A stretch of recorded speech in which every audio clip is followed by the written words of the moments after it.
Friends, இன்னைக்கு chocolate chip cookies தான் எப்படி செய்யுதுன்றதை பார்க்க போகிறோம். இந்த மாதிரி ஒரு பவுல் எடுத்துக்கோங்க.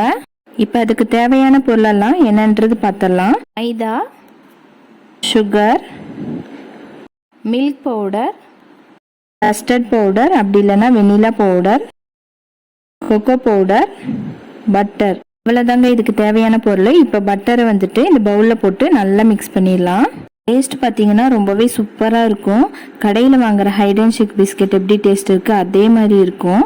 பட்டரை கையாலவே நல்லா கலந்துக்கலாம். இப்போ நல்லா கலந்தாச்சு. இந்த மாதிரி ஒரு க்ரீமி டெக்ஸ்டர் கிடைச்சிரும். இப்போ இது கூட பார்த்தீங்கன்னா சுகர் பவுடர் சேர்த்துக்கலாம். சுகர் வந்து கண்டிப்பாக பவுடராக பண்ணி தான் சேர்க்கணும், இல்லைன்னா நம்மளுக்கு வந்துட்டு அந்த பட்டரோட மெல்ட் ஆகாது. சுகரும் சேர்ந்து இந்த மாதிரி க்ரீமியான டெக்ஸ்டர் கிடைக்கும். இப்போ இது கூட இந்த ட்ரை இன்க்ரீடியன்ஸ் எல்லாமே ஆட் பண்ணிடலாம். நம்ம சேனலில் பார்த்தீங்கன்னா குக்கீஸ், கேக்ஸ் இந்த மாதிரி நிறைய ரெசிபிஸ் எல்லாம் ஆட் பண்ணிட்டு இருக்கோம்.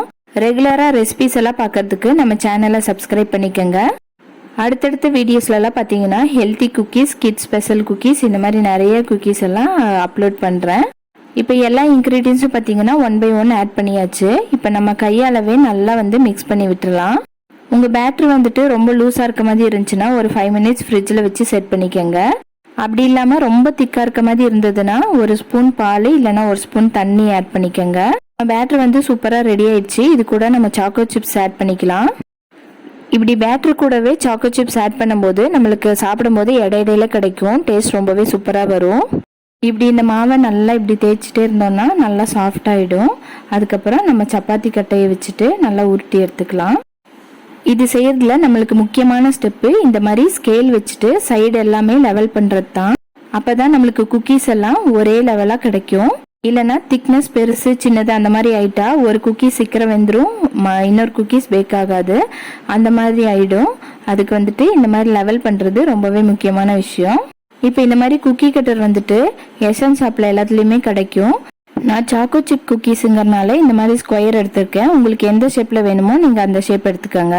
என் பாப்பா வந்துட்டு எப்படா குக்கீஸ் அம்மா செஞ்சு முடிப்பாங்க சாப்பிட்லான்னு சொல்லிட்டு வெயிட் பண்ணிகிட்டே இருக்காங்க.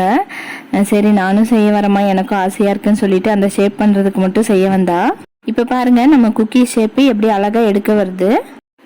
இந்த மாதிரி குக்கீஸ் கட்டர் இல்லைன்னா நீங்கள் வாட்டர் பாட்டில் மூடி அந்த மாதிரி கூட நீங்கள் யூஸ் பண்ணிக்கலாம். நான் குக்கீஸ் வீடியோஸில் எல்லாத்துலேயுமே பார்த்தீங்கன்னா ஒரு 100 கிராம் வர அளவுக்கு தான் நான் குக்கீஸ் மெஷர்மெண்ட் கொடுத்துருப்பேன். ஏன்னா வந்துட்டு நிறைய பேர் செஞ்சு பார்த்துட்டு வேஸ்ட் ஆயிடுச்சுன்னா என்ன பண்ணுறதுன்னே செய்யாமல் இருப்பாங்க. அதுக்காகத்தான் இவ்வளோ மெஷர்மெண்ட் கொடுத்தா கண்டிப்பாக எல்லாருமே ட்ரை பண்ணுவீங்கன்றதுக்காகத்தான் இந்த மெஷர்மெண்ட் கொடுத்துருக்கேன். இதே மெஷர்மெண்ட்டில் கண்டிப்பாக ட்ரை பண்ணி பாருங்கள். டேஸ்ட் ரொம்பவே சூப்பராக வரும். இப்போ இந்த குக்கீஸ்க்கு டாப்பிங்ஸாக நம்ம சாக்கோ சிப்ஸை கொடுத்துடலாம். இது ஒவ்வொரு குக்கீஸ்லேயும் பார்த்தீங்கன்னா நீங்கள் ஒரு 4-5 சாக்கோ சிப்ஸ் வச்சுக்கோங்க. உங்களுக்கு தேவைப்பட்டுச்சுன்னா நீங்கள் ஹைட் அண்ட் ஷேக்கில் அந்த கோடு மாதிரி வரும்ல, அந்த மாதிரி கூட நீங்கள் லைனாக போட்டுக்கலாம். ஓடிஜியை 180 டிகிரியில் 10 minutes ப்ரீஹீட் பண்ணி வச்சுக்கலாம். இப்போ 10 minutes ப்ரீஹீட் ஆகிடுச்சு. இந்த ஸ்டேஜில் நம்ம வந்துட்டு குக்கீஸ் எல்லாம் உள்ளே வச்சிடலாம். குக்கீஸ் உள்ளே வச்சு கரெக்டாக 12 minutesல நம்மளுக்கு பேக் ஆகிடும். ஒருவேளை பேக் ஆகலன்னு சொன்னால் நீங்கள் ஒரு 3 minutes எக்ஸ்ட்ரா வச்சு 15 minutesக்குள்ளே எடுத்துருங்க. அதுக்கு மேலெல்லாம் போகாது. இந்த மாதிரி ஒரு ஸ்கேல் வச்சுட்டு குக்கீஸ் எப்படி லைட்டாக மூவ் பண்ணிங்கன்னா மூவ் ஆச்சுன்னா நம்மளுக்கு பேக் ஆகிடுச்சின்னு அர்த்தம். அந்த ஸ்டேஜில் கரெக்டாக நீங்கள் வெளியில் எடுத்துருங்க. வெளியில் எடுத்தோடனே பார்த்தீங்கன்னா நம்மளுக்கு குக்கீஸ் ரொம்ப சாஃப்டாக இருக்க மாதிரி இருக்கும். ஒரு 1/2 hour கழிச்சு பார்த்தீங்கன்னா கரெக்டான ஸ்டேஜுக்கு வந்திருக்கும். பாப்பாவும் ரொம்ப நேரமாக வெயிட் பண்ணிட்டு இருக்கா. சரி அவளுக்கே ஃபஸ்ட்டு டேஸ்ட்டு கொடுத்துட்டேன். அவளுக்கு ரொம்பவே பிடிச்சிருந்தது. அவ்வளோதாங்க. நெக்ஸ்ட் வீடியோவில் பார்க்கலாம். பாய்.